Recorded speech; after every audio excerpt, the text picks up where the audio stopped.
বিএনপির চেয়ারপারসন বেগম খালেদা জিয়ার চিকিৎসা নিয়ে বসতে যাচ্ছে ৮ সদস্য বিশিষ্ট মেডিকেল বোর্ড। শুক্রবার ১৭ জানুয়ারি বাংলাদেশ সময় রাত 11:30টায়, লন্ডনের স্থানীয় সময় বিকেল 5:30টায় মেডিকেল বোর্ডের এই আলোচনায় ভার্চুয়ালি অংশগ্রহণ করতে যাচ্ছেন যুক্তরাষ্ট্রের জনস হপকিন্স হাসপাতালের চিকিৎসকরাও। বিএনপির চেয়ারপারসনের ব্যক্তিগত চিকিৎসক মোহাম্মদ আল মামুন এ তথ্য জানিয়েছেন। তিনি জানিয়েছেন, মেডিকেল বোর্ডে যুক্তরাষ্ট্রের লন্ডন ক্লিনিকের 4 জন প্রফেসর, যুক্তরাষ্ট্রের জনস হপকিন্স হাসপাতালের 3 জন চিকিৎসক, বাংলাদেশ থেকে যাওয়া 6 জন চিকিৎসক ছাড়াও বিএনপির ভারপ্রাপ্ত চেয়ারম্যান তারেক রহমান ও জুবাইদা রহমান উপস্থিত থাকবেন। এর আগে সোমবার 13 জানুয়ারি বিএনপির চেয়ারপারসন বেগম খালেদা জিয়ার সব রিপোর্ট শুক্রবারের মধ্যে পাওয়া যাবে বলে জানিয়েছিলেন তার ব্যক্তিগত চিকিৎসক ডাক্তার AZ-M জাহিদ হোসেন।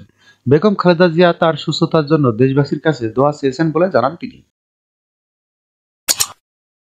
যখনকার খবর তখনই দেখতে চোখ রাখুন সুন 24 টিভিতে। চ্যানেলটি সাবস্ক্রাইব করুন।